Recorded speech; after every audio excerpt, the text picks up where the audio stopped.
I'd like to show you the most used reports for month-end reporting.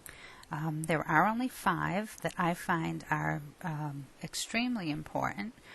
You may find differently with your office. There are a lot to choose from, so you'd want to take a look at all those that are available to find out which ones are most important for your own practice. The first ones I'd like to show you, though, are under the Exception Reports tab. That is the Unposted Payments Report. You'd want to make sure that you set the date back to make sure that you're capturing everything in there that might be unposted. If you click the preview button, it will show you all of the payment IDs where you have accepted money but you haven't posted them or linked them to a claim yet. Know that unposted payments do not show up on your financial report totals, so you want to take care of these. I would suggest once a week or every couple of weeks, depending on the size of your practice, until you get used to making sure everything's posted. Payments without claims is also important. So if we take a look, you can see that payments have been accepted from a patient or by an insurance company, but no claim has ever been sent out. So you'd want to take care of those before running any of your other month-end reports.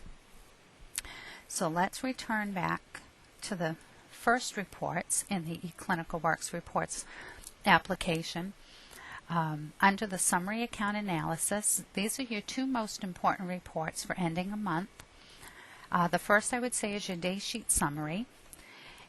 Anytime you want all, leave the box blank and you will get all options for that box. We're going to put in a date range. Let's say we're going to look at January of 2005. So I want to put in my January dates. We'll choose appointment providers. We can show the net balance. You can choose to export the daily values to an Excel spreadsheet. You would want to, I would think you would want to choose the billing date. The difference between these dates is the service date is obviously the date of service. The billing date is the date the claim was created. Sometimes that's the same as the date of service and sometimes not.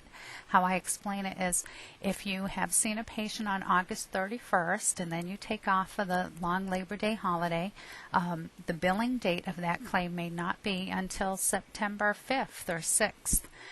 Note that if you've chosen to do your report by service date, the service date will be August 31st. By billing date, you will come up with this amount in your September report.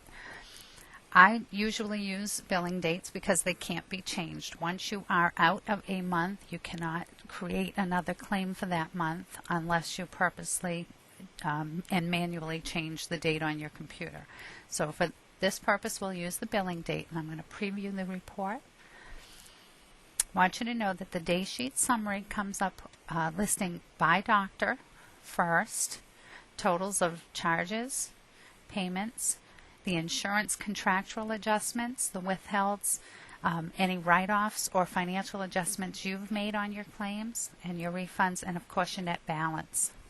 The last page of this report will total up for all doctors in the group. The account summary aging, the first report under the summary account analysis, will give you your total accounts receivables. That is all the accounts in your practice that have a balance, whether it's due from the insurance or from the patient. You'd want to put in a date range. I do suggest same thing. You want to capture every claim in your system, so make sure your starting date is before you started using eClinical Works. This is a rolling AR. It does not end. It will change from time to time as changes are made to the accounts, payments, or a new claim has been added or a payment has been added for a claim. This will run all of your accounts and show you the aging of those accounts. If we go to the last page, or next to last page, I just want to show you, you've listed all of your patients. Here is your total AR for your practice. You can see it broken down by insurance AR and patient due AR. You can see it broken down by doctors. Okay? That is the amount of money due from everyone in your practice.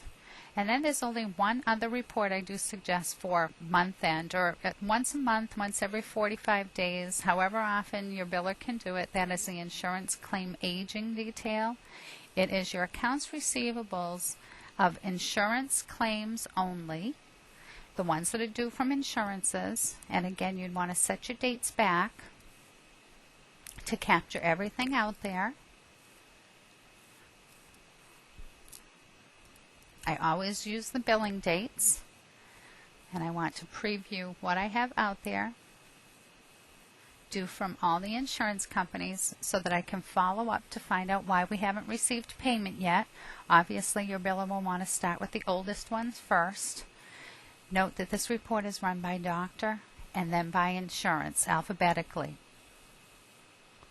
And when they're done with Dr. Jones, then the next doctor will be listed. And the end of this report, you can see insurance totals for all providers. And those are the most important for month end. You may find that others are more important for your office, so please take a look at them all.